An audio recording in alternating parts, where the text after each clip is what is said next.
Coming up this week in work, do you struggle with imposter syndrome or lead someone who does? Science may have a solution. This week, we explore a simple mindset shift that helps people recognize their progress, rebuild confidence, and stop feeling like a fraud. What can the UK learn from Iceland's 36-hour work week? 5 years in, stress is down, satisfaction is up, and productivity hasn't suffered. So what are they doing differently? And why aren't other countries following suit? And in this week's Workplace Surgery, how do you know if you're actually good at interviewing? One business owner asks whether interview style is attracting the right people or quietly holding their team and their business back. This is Truth, Lies and Work, the award-winning podcast where behavioural science meets workplace culture. Brought to you by the HubSpot Podcast Network, the audio destination for business professionals. My name is Leanne. I'm a chartered occupational psychologist. My name is Al. I'm a business owner. And together, we help organisations build amazing workplace cultures. We'll be diving straight into this week's episode after a very quick word from our sponsors. Welcome back. Before we get into Leanne's favourite time of the week, Leah, you're in a different background. You're not sitting opposite me. I'm back on the road again. Can't keep still, Al. I can't keep still. No, I'm back in the UK. I came back for a annual Eurovision party, which was fantastic, apart from the scoring. That was disappointing. Then I went to the 10K run in Manchester to see a few of my friends run, which was also a glorious day. And now I am back in North Wales, where I'm from. Fun fact, Prynhawn da Pawb. And I'm here with my mum and dad for the rest of the day. And then I fly home back to you, Al, tomorrow. Fabulous. Just the short 5.5 hour round trip to the airport to pick you up. Anyway, it sounds like I don't want to do it. I do. I really miss you. I really do miss you. And it's not just because our dogs are doing my head in. Anyway, it's time for the news roundup. Yes, it is, Al. It's still my favourite time of the week. Cue jingle. Right on brand. Beautiful, beautiful. What have you seen this week, Lee? Reverse bucket list. Any ideas what it might mean? Reverse bucket list, stuff that you're not going to do in your life. No. Oh. Although I like the sound of that. I'm not going to do the Manchester 10K run. That's my reverse bucket list. I ain't doing that. I'm not built for it. I don't like it. I don't want to do it. So you've heard of a bucket list? I have. That's the list. There's a list of containers you really like to keep water in. Your favourite things to carry milk in alpine countries. No, go on. Just in case anyone doesn't know what a bucket list is. Go on. No, so I'm talking about the bucket list that you make with all of your big dreams, your goals, things like going to the Maldives, swimming with dolphins, writing a book, the things that you need to do before you die. Well, there is It's all a lot about buckets, isn't it? All about Well, that's buckets. where it comes from, isn't it? It's the list before you kick the bucket. That's why it's called bucket list. Anyway, carry on. Right, so the reverse flawless bucket as list. ever. Carry on. So reverse bucket list. Will you let me speak? I'd like to say there's a delay, but there's not. Carry on. The reverse bucket list is all about looking backwards instead of looking forwards. So I saw this in HuffPost, an article by Caroline Bologna. I think that's how you say her name. And it's pretty simple. Instead of focusing on what you still want to achieve, you take some time to reflect on what you've already achieved. The wins, the progress, just the things that you've managed to get through, like a really tough year or a very sad-making Eurovision Song Contest results segment. So this segment here where I keep talking over you, that's sort of tough situation, yes. So, psychotherapist Omar Terez described it as this, a mindfulness exercise that could include anything from being promoted to learning a new skill to just rebuilding after a hard year. It's about recognition, not goal setting. So Al, I know you're kind of into the whole mantras and the manifestation. You've done a lot of that before in the past. How do you feel about having a reverse bucket list to reflect backwards? I honestly think, all joking aside, I think it is absolutely brilliant. I also think that you make up these names. We've got Caroline Bologna. We've got, who have we got? Something Torres. I'm sure you make these names up. But no, I think there's a huge... I didn't know anything about psychology, but I read a lot of the sort of self-help books. And so a lot of them are saying that yes, it's great to have goals, but if you just continually look at the stretch between what you haven't achieved and where you are now, great, that pushes you forward, but God, it can get you down.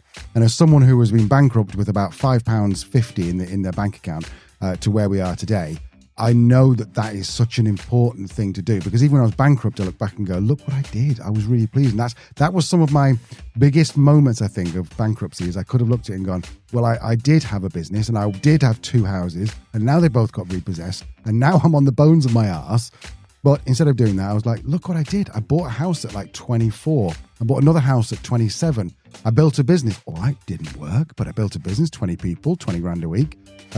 So yes, I'm a huge believer in this. Yeah, and as you say, it's not necessarily about pretending everything's fine and falling into that kind of toxic positivity state. It's just kind of trying to take an objective view of what has been done. And the article suggests that this counters something that's called success amnesia, which is when you tend to forget what you've achieved because you're already fixated on what's next. That's particularly common in high achievers. What's also common in high achievers is imposter syndrome. And one of the key issues, if you do have imposter syndrome, is an inability to internalize your achievements, internalize your successes. So actually going through an exercise like this, sitting down and thinking about what you've achieved today, what you've achieved this week, what you've achieved this month, this year, could actually be a really effective way of combating imposter syndrome and actually starting to absorb those good things, which is also going to improve our confidence or our self-efficacy, as psychologists like to call it, which is a key part of our psychological capital, which helps us be resilient when everything's really, really tough. So there you go, a reverse bucket list. It is backed in science, mainly mindfulness science, and seems to be something that might be worth looking at. In terms of if you want to do this with the team, some suggestions here. So you can ask your team to reflect on one thing they've achieved this year, not just targets, but personal growth. You can build in some reflection alongside goal setting in your performance reviews and one-to-ones. And for yourself, as I said, jot down 5 or 10 things your past self would be genuinely impressed by. I will leave a link to the full article in the show notes. Not least this week, Al. Well, before we move on to that, I just want to say that I think actually, if you were to, maybe you tell me the psychology behind this, but my temptation would not be say, what have you done this year? But every week is to have a chat with either on a group or whatever basis and say, what have you done this last week that you were proud of? And it doesn't have to be you shipped some great big update. It could just be that you managed to get in touch with someone who you were trying to get in touch with for a few months now. Every week, then you'll get a little, is it dopamine boost, serotonin? I don't know which one it is, but it gives you that boost because you're feeling like I've done something, and then also it kind of like has that. There's lots of things going on here in my head. There's something called the Seinfeld syndrome or Seinfeld something. And the idea was that Seinfeld wrote one joke every single day, and he put a cross in his calendar to wrote a joke. This is the comedian, not necessarily the guy in Seinfeld, although he is the same guy and they look very similar. And so it created this chain. So every single day, so when he looked at his calendar and he got months and months of crosses every single day, he's like, well, I can't not write a joke today. I've got to, even if it's bad. So I think this brings up the idea that you are grateful, and we all know gratitude is like so important. You're grateful for what you've done. You're proud of what you've done, but also almost create something like, well, Monday, I'm going to have to tell the team what I've done this week. So I'm going to have to do something. Or make it up, which probably you don't want to do. Yeah, or I think if maybe you want to take that pressure off, because the problem with kind of these things is when you say, right, every Monday or every Friday in our meeting, in our wrap-up meeting, when I talk about something that you've achieved that week, it starts to feel a bit formulaic, a bit pressured, and a bit like you're digging around for something to say. So I agree that more frequency is good. Every week, I'm not sure. It maybe depend on the individual or maybe how busy things are. Certainly every month. Or what might be nice is if you alternate it. So one week you say one thing that you're proud of achieving this week, and maybe the next week you have to nominate somebody else and say, I was really impressed by what Al did this week in terms of doing that. And then that also builds that recognition and that respect and stability amongst team members. So I think having an exercise like that, if you mix it up a bit so it doesn't get too formulaic and too repetitive, as you say, can do all these things in terms of team building, in terms of imposter syndrome, in terms of recognition, in terms of goal setting. Yeah, it could be really great. Oh my God, I love that that you go around the room and say something that you were impressed by someone else doing. That is incredible. We're going to call that the Gopsel method from now on. That's your name. The Gopsel method. Anyway, right. So, talking of names, I was reading The Guardian, as would be my... As you usually do. As I usually do. Do you know what's really funny? You could go, really? I know. Do you know what's really funny is that politically, I probably couldn't be further from The Guardian, but actually, it is really, really good stuff, even though they keep coming down and keep guilting me with little pop-ups going, are you paying? I'm like, no, not yet. Not yet. But I might have to pay now. If you're from The Guardian, you're listening, you send me a message and I'll check on your LinkedIn. And if you do work for The Guardian, then I'll pay for it. There you go. There's my guarantee. So The Guardian, it was an Icelandic lady called Maria. Now we talk about surnames here. I'm going to spell this really quickly, and then Leanne, you can tell me how to say it. It's Hjalmtystr.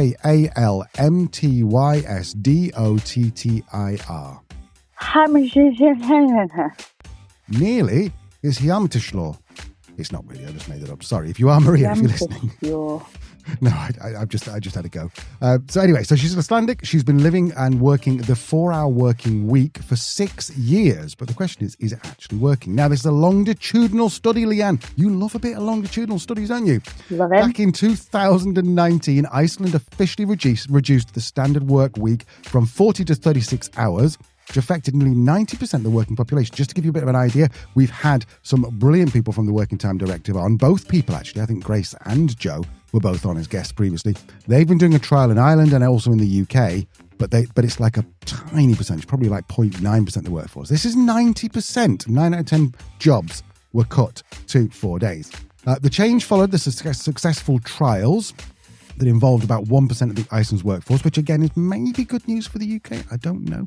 And then, but unlike Belgium's 4-day working model, which they brought in, I think 3 years ago, they compressed 40 hours into 4 days. Iceland genuinely reduced, I know Leanne shaking her head, Iceland genuinely reduced everyone's work. So they just do work for 4 hours, 4 days, they don't have to do the full 5 days. Now, it has improved gender equality because women who previously worked part-time at 36 hours now have full-time status, full-time pay, benefits, etc. For example, the author Maria, she said her husband, who's a government worker, and also a pigeon fancier as well. If you don't know what pigeon fancying is, it's not anything weird. It's just someone who likes pigeons. He now takes 2 full Fridays off a month, and he loves to spend his free days sleeping in, according to Maria, calling fellow pigeon enthusiasts, cleaning and picking up their son from school. Can't imagine you'd be doing all that at the same time, but anyway, it sounds like a relatively fun Friday. So the author described seeing a visible happy feeling on her husband's face every Thursday before his day off. That's how she knows the following Friday is his day off. There was another example at a large car dealership. Office workers chose to work shorter daily hours or full half days off. And the mechanics, they adjusted their shift patterns, but they still fixed the same number of cars on time. So despite these initial concerns, productivity has remained stable or improved. There you go, Joe and Grace, you knew this. Leanne knew this. And it's just down to better prioritization, more efficient meetings, just getting rid of the stuff, as we've talked about with Benitez. Bert Benitez, I can't remember, who's another guy came on, phenomenal guy. He basically says, Banks Benitez, that's it. Sorry, Banks. Bert. And he basically says that all of this is going to increase job satisfaction, it's going to reduce stress, it's going to give you happier employees overall. Now, this is the key bit. This is science. In Reykjavik, they measured the rush hour traffic on a Friday and they noticed it has been noticeably decreased, obviously making city travel easier, making people happier. And that's the core thing, isn't it? On a Friday, you can see how many people are not working. Now, there is a Gallup World Poll every year, which measures the happiest country. 2025, Iceland, number 3. Finland, Denmark, then Iceland. Now, what's interesting is Belgium, where they've compressed their 5 days into 4, they're 14th. And the UK and the US are 23 and 24, respectively. So I think there's something in this, Lee. What do you think? There's definitely something in this. And I think the first thing to say, a reduced working week is the goal here, not compressed hours. So whether you want to call it, I think people get hung up on the 4-day work week, doesn't it? Like it has to be 4 days. And it's when we spoke to Jeanette from the Curve group, that's not necessarily the ideal solution for everybody. It's actually working for carers, for example, or people with children. Having a shorter working day, 5 days a week, is much better than having a 4-day work week. But either way, compressing 40 hours into 4 days is not is not it. We're talking about overall a reduced working week. For those cynics out there that might be thinking, oh, that's really nice, but we have a 40-hour working week for a reason. We always have done. People are just lazy. We need to continue to work 40 hours, and I'm sure there's some Americans that are laughing out loud right now going, 40 hours? That would be nice. I work 65 on a regular. So I think I would leave you with this as a little point of reflection. When the 40-hour working week came in, we were back in like the 1920s, was it Al? 30s, Henry Ford? Yeah, Henry Ford, yeah. 8-8-8. So it's 8 hours sleep, 8 hours work, 8 hours recreation. That was fine when for those 8 hours at work, you would go to work, you'd be there for 8 hours, you'd leave, and you wouldn't be taking any work with you. Nobody would be intruding your recreational time or your rest time about work. Whereas now, we have our phones, we're getting constant emails, we're getting WhatsApp messages from a manager, we're getting those phone calls. It's so much interruption from work in our other 8 hours and 8 hours, our rest and recovery and our recreation. So it's not sustainable. And the sign that's not sustainable is mental health is getting worse, burnout is going up, productivity is down, engagement is down. All the statistics are showing us in the UK and in a lot of European countries and in Australia and America that work as we're currently doing it isn't sustainable. And what we're seeing now as a potential solution, and it's one of several, a reduced working week as a possible solution, is that it is working. And all the data is showing that it's working for the individual, for the business, and clearly now from Iceland at a societal level as well. So be skeptical, but make no mistake, how we're currently working is not sustainable and something needs to change. So, Lee, to round this off, I'm sure you've got one more thing you want to talk about? I have. Well, sticking with the theme of mental health, really. So you know that I kind of say quite a lot, if you do one thing, train your managers. Train your managers, yep. Well, I realised last week after a surgery question that I'm a bit guilty of not always explaining what you should train your managers in. And I thought that was probably a bit of a I let the team down, as that YouTube comment once said. Did you see the YouTube comment from the other day? No. Some little twerp has called me grotesque. What do you mean? The comment just says she is grotesque.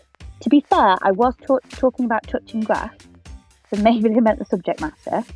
But Ooh. You know you made it when you're getting trolled on YouTube, don't you? As soon as we get off this call, I'm going to go find that comment, and I'm going to log in as my account, and I'm going to offer this person outside. I'll find out where they are in the world, and I'll fly over there, and I'll punch them in the face. Anyway. Thanks, love. You're not grotesque. Thanks, love. You are beautiful. But you are talking about training managers, not grotesqueness. Yes, or indeed touching grass.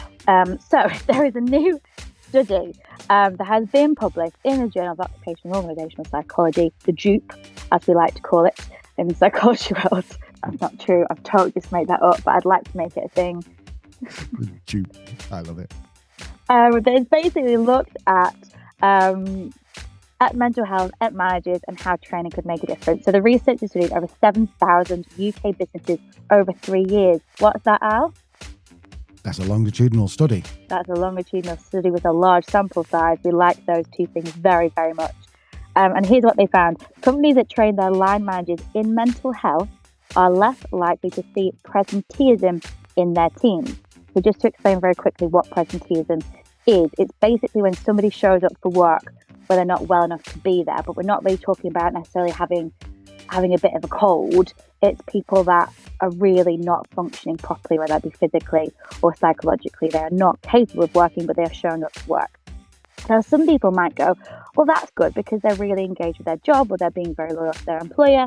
Chances are they're feeling pressure to be there rather than wanting to be. But even if it is, the case that they're just very dedicated, presenteeism slows organizational performance down because people make mistakes. People are tired, decisions take longer, things are easy to miss. It's much easier for a manager to plan around somebody not being there and make sure that things still get done than assuming somebody is there doing their job and actually they're struggling to keep up and actually perform at a level that the organisation requires. So presenteeism is a problem, and it is estimated to cost the UK economy billions of pounds each year in terms of lower productivity and performance.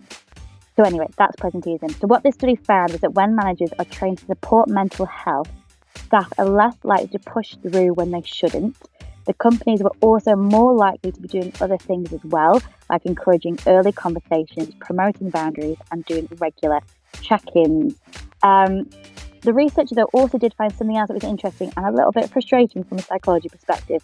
Even when the companies had the right intentions and knew what to do, they often struggled with the follow-through. And the study called this the knowing-doing gap. So, for example, they might give their managers mental health first aid training, but then not give their managers the time to have these regular check-ins with managers. They'll pack their diary full of client meetings. They don't have the time to actually spend with their people on these one-to-ones and set aside this relationship building and check-in time.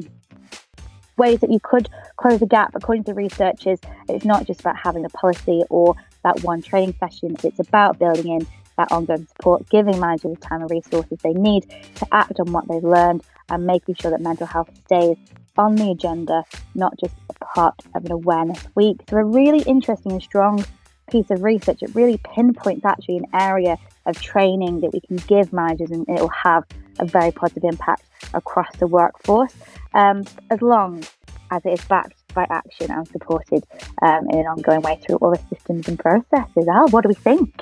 About time too, Leah. And to be honest, I know when you say train your managers, if you do one thing, then I can answer that question. Probably most regular listeners can. It's a good point, though. You're not really sure what to start in because, do you train technically? Do you train how to manage? And this sounds like a really good start. We're going to go to a short break in a second. I just want to explain. I put this shirt on thinking it looked nice and cool and summery. And I suppose, to make up a word, crumple chic. And now I realise on camera it looks like I'm not ironing my shirt. So if you're on YouTube, I'm really sorry. It's supposed to look cool, but it just looks like I'm unkempt. So after the break, we've got the weekly workplace surgery. We've also got the hot take. We've got lots more, and we've got more of my shirt. So we'll see you in a second. Welcome back. Right now, it is time for a hot take. If you're a regular listener, you will know that. This is where we bring you those spicy, sometimes controversial opinions about the workplace that get us all thinking. And today we are talking about something many of us have felt but perhaps struggled to name: the growing disconnect between bosses and their staff. Yeah, if we think back, it's 5 years now to the pandemic, everyone was always had this thing of going, we're in this together, don't worry about it. We're a team. If you fast forward to now, and it just feels like we've gone completely backwards, it's back to getting bums on seats and treating remote work like it was all just some kind of like weird dream. So what happened to all that trust we supposedly built during the pandemic? And that is exactly what our guest today calls the trust crisis. Rose Sofel helps organizations scale without breaking their culture or burning out their people. She's been watching this shift unfold from the front lines, working with companies trying to balance growth while keeping what made them special in the first place.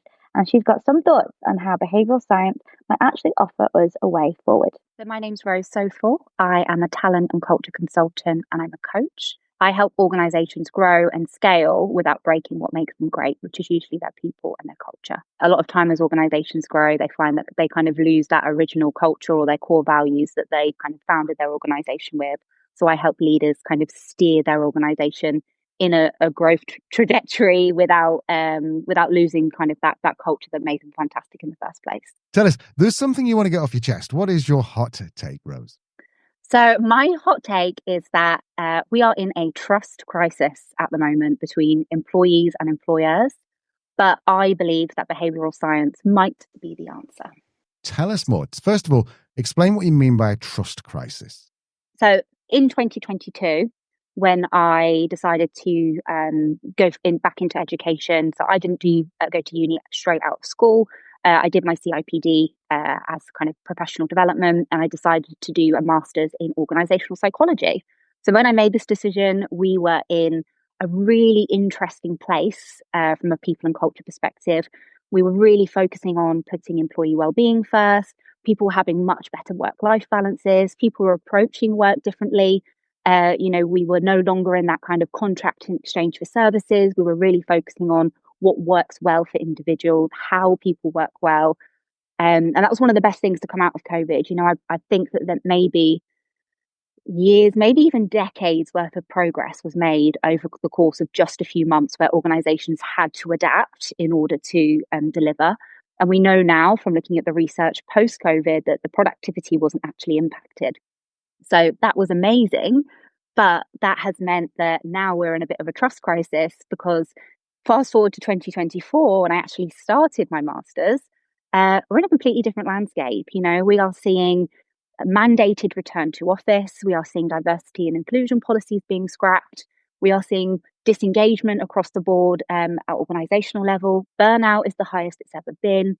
And I think really the progress that we made and the freedom that we gave people, by taking that away from them, is causing this trust issue. And I think we're really regressing with the progress that we made, which is such a shame. So are we fundamentally talking about a one-way trust issue, that the employees don't trust their bosses, or is it going two ways? Definitely two ways. So as you've seen over the last few months, return to office is a key example of this. Being mandated, coming back into the office, which is, really a control thing from an organizational perspective. We know from the research that it's better to have a hybrid environment. People work and feel more trusted, they're more engaged, they have a better work-life balance, which we see from, post-COVID, that's really, really important to individuals. So I suppose the real issue is around this erosion of trust. So as I mentioned, diversity and inclusion policies being cut, return to office being mandated is another really good example. So forcing people to come back into the office. There was something that was published this week actually to say that the return to office is actually a way to quietly restructure organizations. But what will happen is, as a result of that, you're going to lose the best talent. And actually, I've had a comment in my stuck in my mind all week. I saw there's a economist that I follow. He's a Stanford professor called Nick Bloom on LinkedIn. So Nick says that markets work and you get what you pay for. So what that essentially means is, if you're mandating return to office, you will get worse talent, ultimately. And I think that is something that's going to be hugely detrimental to organizations when they're trying to grow and scale. They're not going to be able to get the talent that they want in the organization. And I think ultimately this issue of this erosion of trust, this disengagement, people quiet quitting, losing really good talent, retention problems, trying to hire again, especially if you've got return to office mandated, this is ultimately going to have an impact on the organization's bottom line. This is going to hit their revenue. It's going to be a commercial impact.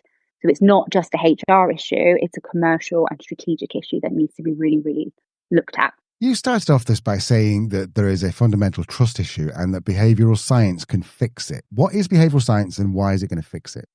So when I'm talking about behavioral science, I'm talking about using kind of psychology. So for me personally, I would say that my kind of role now is taking everything that I've learned in the last 10 years or so of my career. I've worked for huge organizations like Amazon. I've worked for kind of fintech startup unicorns like Revolut, and taking all of what I've learned in my career, which has predominantly been around building high performance cultures and shaping strong strategic leadership teams. And how do I take all of that practical knowledge that I have, learned in my career and use the academic research and data and science and use that to work with the companies and organizations and leaders to shape that in a way where A, they're doing the right thing for their people, and B, they're realizing the positive impact it's going to have on them commercially. That now leaves HR leaders, people working in strategic HR roles, organizational business psychologists, even operational leaders who've ended up with that people hat. They now have this huge responsibility to take the science, the data, everything they know about what works, and turn that into digestible enough content for the right people in the room. So we are now in a world where HR fluff is no longer tolerated.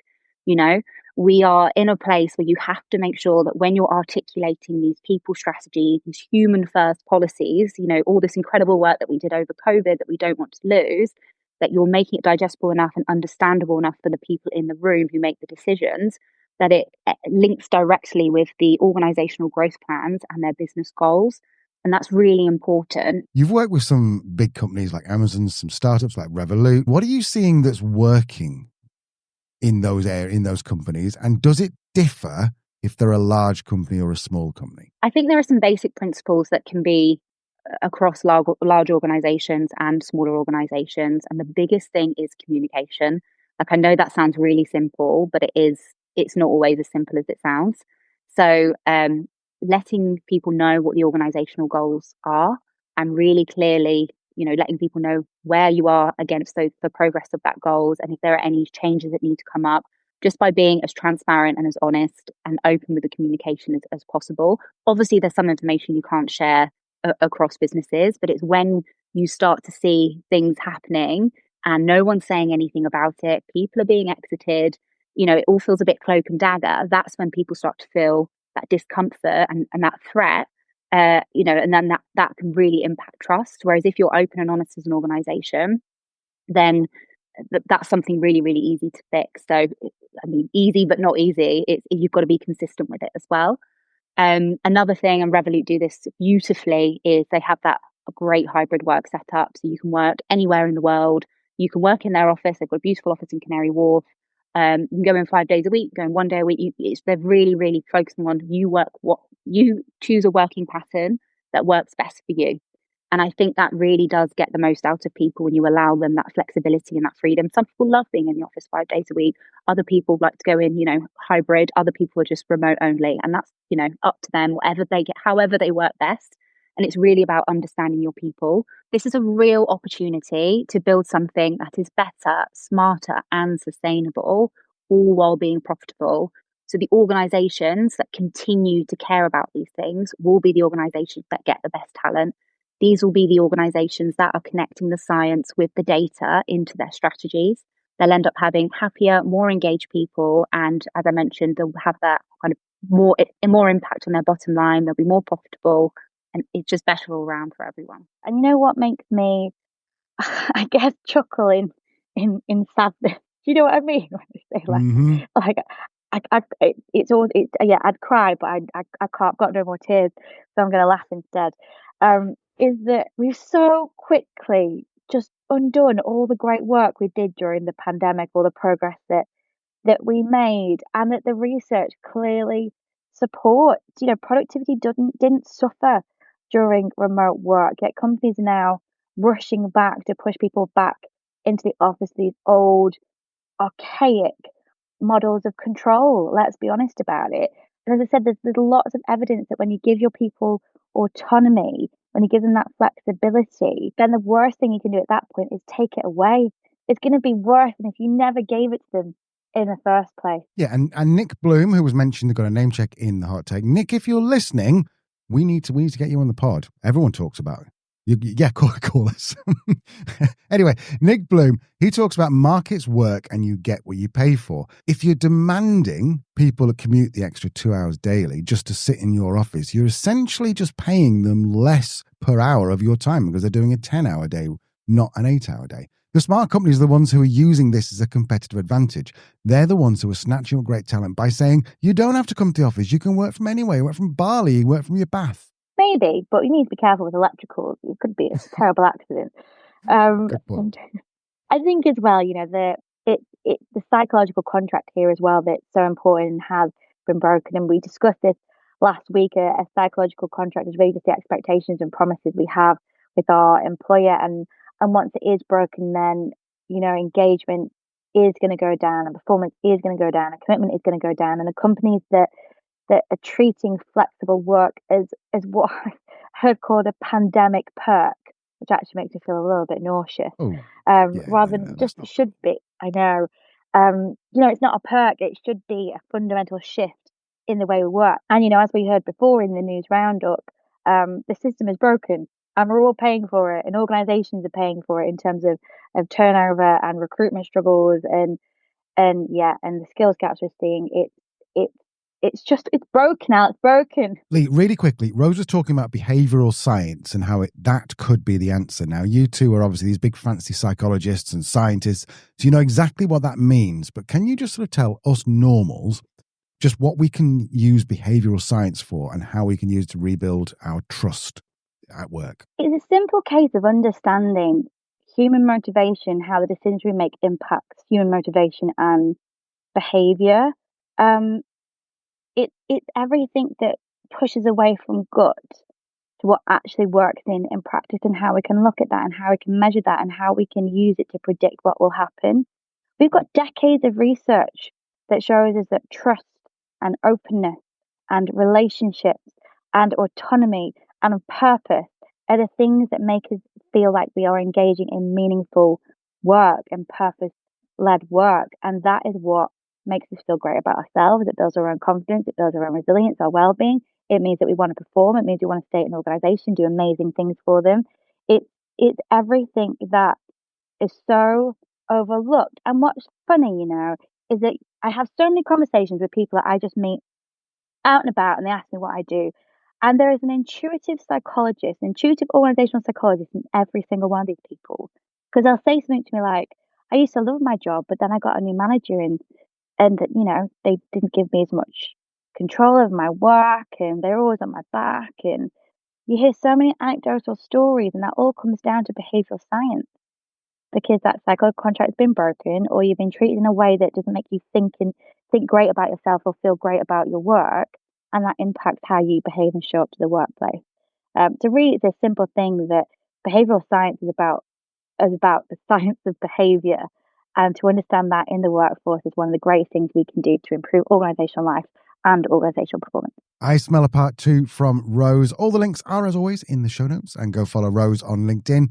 She posts some really interesting stuff. She clearly knows her stuff. And if you feel like that problem sounds familiar, maybe drop her a message and have a chat with her. She's a really lovely, lovely woman as well. Yeah, really good. Anyway, on to my favourite time of the week. It's time for the world famous weekly workplace surgery, where I put your questions to Leanne.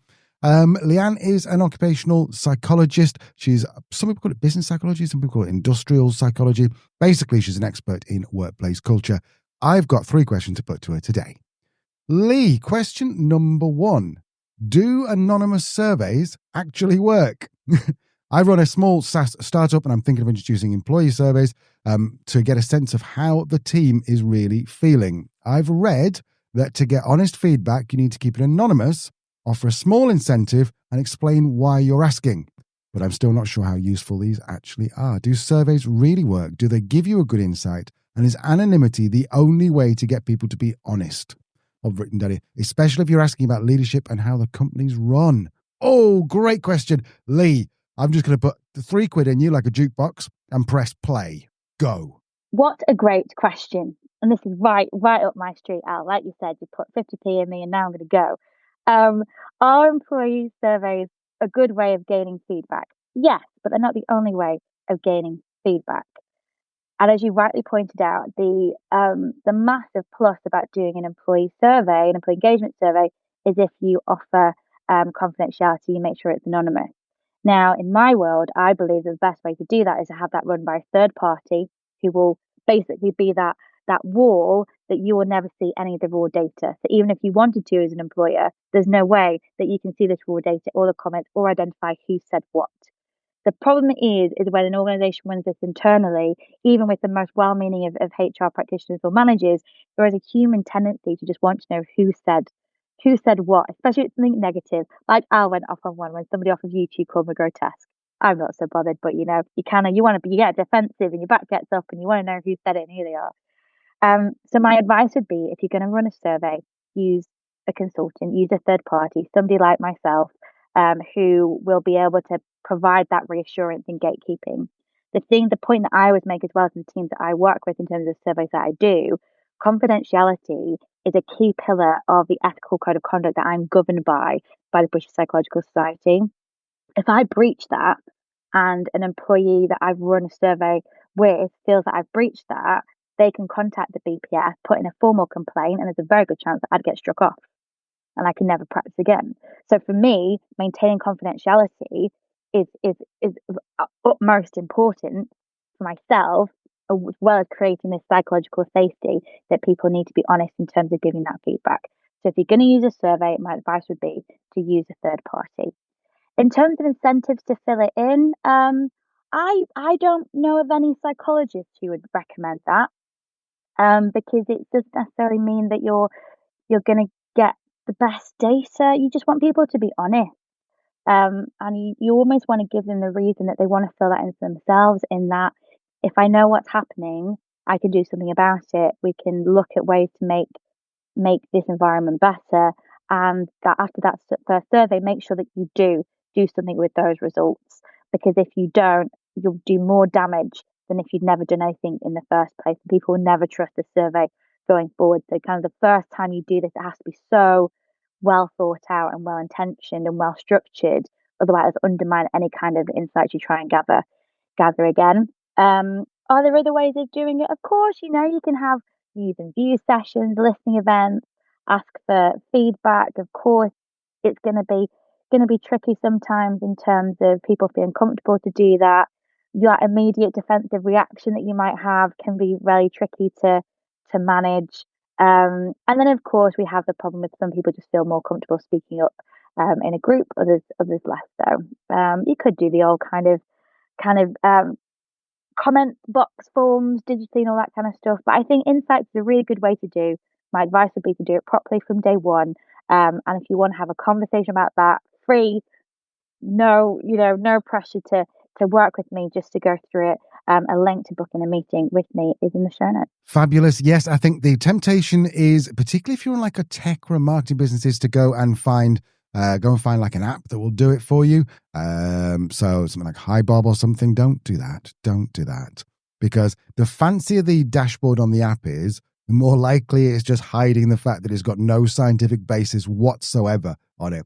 The only other bit of advice I would give, and we've said every time we talk about the engagement surveys or any kind of surveys, we always talk about this, is don't peg your worth to the results. This is just a really great way to find out how well things are going, what's going well and what's not going well. And there will be bits on either one of those camps, but don't go, oh my God, I'm so nervous. What happens if everyone says it's awful? If they say it's awful, you'd rather know. It's going to be so much cheaper paying Leanne a couple of grand to find out how bad it is right now than paying to replace all the people who are going to leave over the next year, which will cost you 200 grand. So that's definitely. Yeah. And remember, as you always say, Al, the opposite of love isn't hate, it's indifference. I'd be more devastated if I ran an employee insight survey and got very bland, neutral results. To me, that's a sign that people are so checked out. No one did it. They're so checked out they can't even be bothered to moan about it anymore. Having some brutal feedback is actually pretty useful as a business owner. Beautiful. Okay, lovely. So don't forget the link for Leanne's email, or no, not Leanne's email. Sorry, hello, boomer. The link for Leanne's calendar link or Savikel link is in the show notes. Question number 2, Lee. How do I know if I'm actually any good at interviewing? I run a small business and I've done a lot of hiring over the last few years, but if I'm being honest, I still don't know whether I'm any good at it. Sometimes I've made great hires and sometimes I've made terrible hires. And when it goes wrong, it costs me a lot, not just financially, but also culturally too. I've read plenty about structured interviews and bias and all that, but it still feels like guesswork half the time. My friend, I feel your pain. When I was recruiting back on my second company and my very first company, oh God, I made a real hash of this before I knew Leanne. So I guess my question is, how do you really know if you're interviewing well, and what can you do to get better? Like properly better, they've said, at choosing the right people. Oh, these are great questions this week. They are good, aren't they? I say this with love. You're probably not a very good interviewer. And that's not because you're not a good interviewer. It's because you probably haven't taken the time to understand what you're asking people about and the right questions. You're on something brilliant with structured interviews. And that's my advice to anyone who doesn't really have the money to engage either a specialist recruiter or outsourced HR or somebody like me in Oxide to kind of talk about how to conduct an effective and fair recruitment process, is stick to structured interviews. Because what you're doing then, if you ask everybody the same question, you've got a direct comparison. So person A said this, person B said this. And within that model as well, if you can either record their answers, I mean, if it's on Zoom, that's dead easy, to actually then get a transcript of what they've said and start to point out where, rather than say, oh, they answered that question really well, didn't they? You go, why did they answer that question well? What is it specific that they said in that answer that I liked? And what you're probably going to find more than likely are behavioural cues. So I really liked how they said they adjust their communication style, depending on who they're speaking to. I really like that example they gave about that customer who was really angry. They managed to talk them down. You're looking for those behavioural indicators that are going to be predictive of their future job performance. And that's what interviews are. Interviews are a psychological assessment to help us understand how well somebody is going to perform in their future job, to predict how well they're going to perform. And actually, interviews are one of the most reliable ways of predicting future job performance, much more reliable than something like personality tests, for example. So I would say it's a really good place to start, and there might be ways that you can just even improve that structured interview process. The key is great recruitment starts with what we call a job analysis. And I would be surprised if 1% of the companies out there conducted a job analysis. And that's probably why recruitment is so shaky and candidate experience is so bad, and people are, having constant high turnovers or low success rates with new hires. A job analysis can be really simple, and it's basically saying what role do we need in our business, not what person, what role. So what's its function, what's its task, what does it need to achieve, how does it fit into our performance, our productivity, our overall mission? What do we want this role to contribute in terms of pushing us forward? And that is going to be very task driven in terms of what that role needs to do. Then you can look at, right, well, what type of person will typically be able to do this role? It might be X number of years of experience, but be slightly careful with that, because sometimes, the number of years doesn't always give an accurate reflection, but it will give you indicators of, okay, they're probably going to need knowledge of this type of marketing system, or they're probably going to need knowledge of this type of market or a similar type of market. They're probably going to need knowledge of recruitment processes and practices. That's basically a job analysis. And then you use that to create your job description and then go out to market. What you should get in that job analysis is what we call core competencies, which are basically just groups of behaviors that probably means that somebody's going to be successful in this job. So communication, for example, or collaboration. And within that, the kind of behavioral indicators we'd expect to see is the examples I gave before. So once you have that, you know how to structure your questions in your interview to hit those points. But if you're just going in with generic interview questions, then you're probably not measuring a candidate against the job that you're actually recruiting them to do. And it's this disconnect that often causes bad hires to be made. It's not your fault. Not enough people talk about it. Psychologists are really bad at expressing it in a way that makes sense. I probably massively overcomplicate it and maybe slightly confuse you a little bit. My advice would be take some time to think about the role you're recruiting for. Talk to your people as well, your team, in terms of what they want this role to do to make their lives easier, your managers, your peers, whoever it is in the organization that is going to have a direct interaction with this role. Help them to use them to understand what the role needs to achieve, and then from there try and structure questions that are going to really tap in to exactly what you want this job function to look like. That alone, I'd imagine that the effectiveness of your interview capability, combined with that structured approach that we talked about, you'd see huge differences very quickly. Fabulous answer, yes. And just one last thing from the layperson's point of view, I would look at this as, and Leanne's probably going to just be horrified by what I'm going to say, I'd look at this as like it's an acquisition. So if you're going to go and buy a piece of plant or machinery or a truck for your business or something like that, you wouldn't just go down the local shop and go, oh, do you know what? That guy there or that woman there, she was really nice and I really liked her, so I bought from her. You'd go, right, what does the piece of equipment have to do? How long does it have to last? What's my budget? All that kind of stuff. And that is essentially, I'm guessing, Leanne, a job analysis, would it be? That's essentially saying the role of that piece of equipment is X, and you go and buy against that role. Yeah, exactly. Of course, I don't want to make a direct comparison between people and assets, but yes, essentially, you're taking the time, you're making a big investment, you're taking time to understand exactly what you need, what's going to work for you in the environment that you're in, and making the best possible decision you can with all the information that you've gathered. Beautiful. Okay, so question number 3, Leanne. I got the job, so why am I terrified? Oh. I just got a job offer. It's something that I've worked really hard for, and I should feel really excited. But honestly, I'm scared, really, really scared. This is the role I wanted for over a year, but now that it's actually happening, all I can think is, what if I'm not good enough? And what if it ends up like my last job where I had to leave that because of some serious management issues? It left me burnt out, anxious, and honestly a bit broken. Oh, that's really sad. And even though this new place seems better, I can't shake the fear that I'm about to go through the same thing all over again, which I just couldn't handle. Is it normal to feel this way after getting a job offer? Have you seen people going through this? Yeah, it is absolutely normal. It's not about the job offer, is it? By the sounds of it, it's what you've been through with your previous employer. Um, it's it's normal to feel fearful, and it's great that you've asked this question because you already have a level of self awareness of asking, is this normal? Am I thinking about this in the right way? Um, and I guess the short answer is yes, it's normal, and there are ways we can reframe this to help you as you make this transition. So I quote this model quite a lot. It's called the Bridges, a psychologist called Bridges model of change. And it has three stages. The ending stage, which is when you left your last job, where you felt very angry and anxious and fearful and frustrated and hurt and burnt out and exhausted. And you worked through those feelings and you clearly worked through them well enough to look for another role, feel ready to look for another role, and get another role. So at that point, you're starting to enter what is called the neutral zone.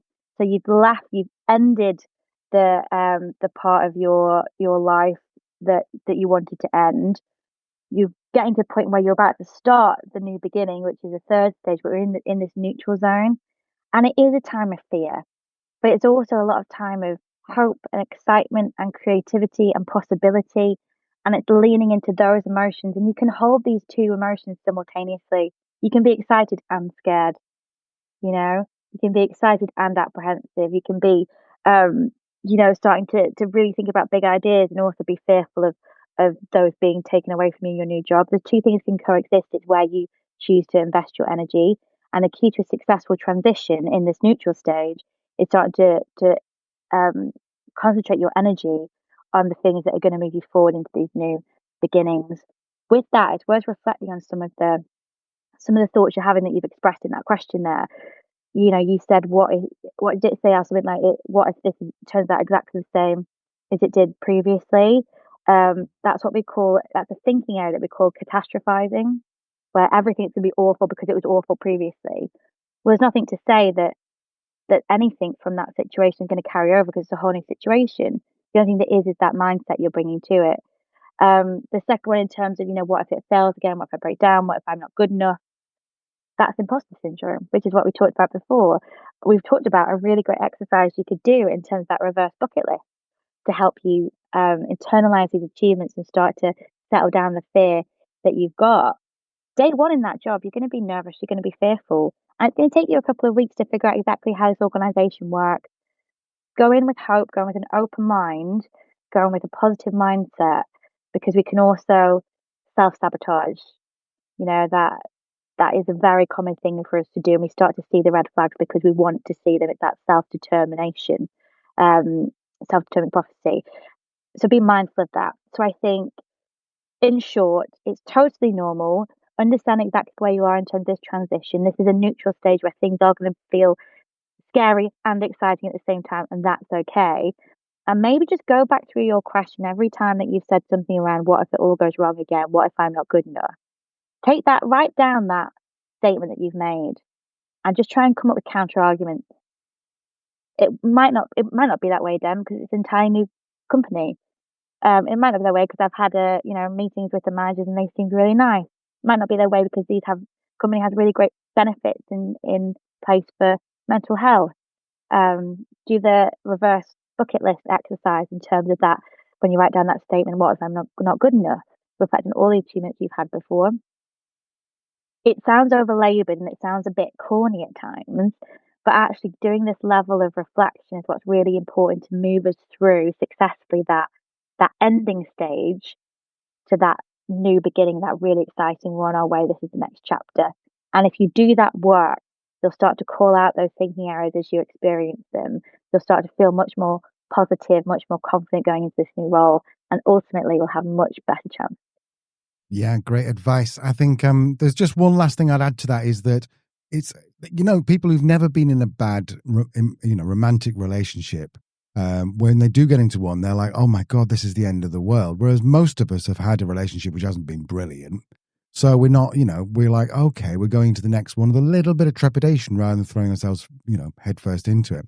It's same with a job. I think you're almost fortunate to have had a bad experience because now, A, you know what bad work looks like or a bad culture, what it looks like. And B, you're not going to be blindsided by a terrible boss because it sounds like you already had one.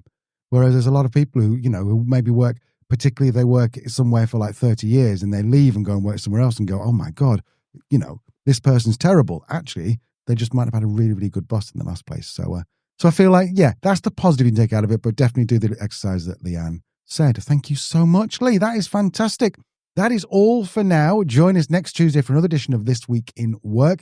Also, if you join us on YouTube next week, you'll find out if I found the iron, which I haven't used for a year. Join us on Thursday as well. It is going to be an emotional episode on Tuesday, so a small trigger warning, I guess, for anybody who may have been impacted by the recent landmark ruling from the UK Supreme Court, stating that under equalities law, the word woman refers to biological sex.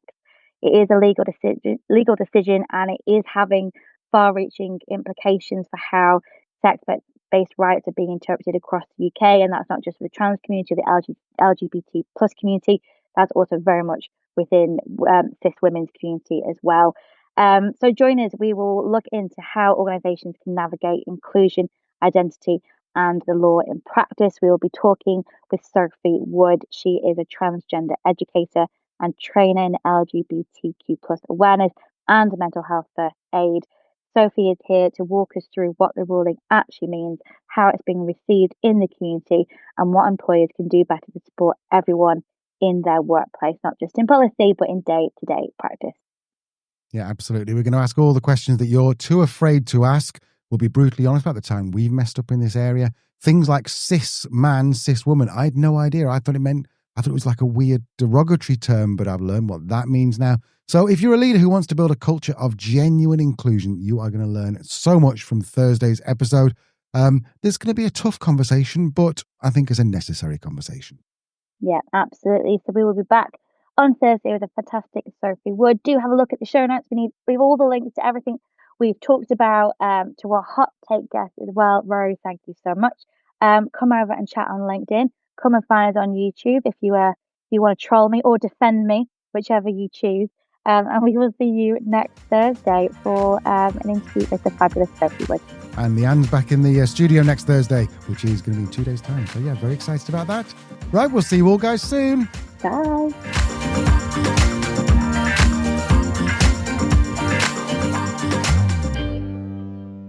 This is especially for you, Jeremy. This week, we explore a simple mindset shift. Good start. Is that right? Wait a minute. I might got that wrong. So at that point, you start... Sorry. Do you give me a nod?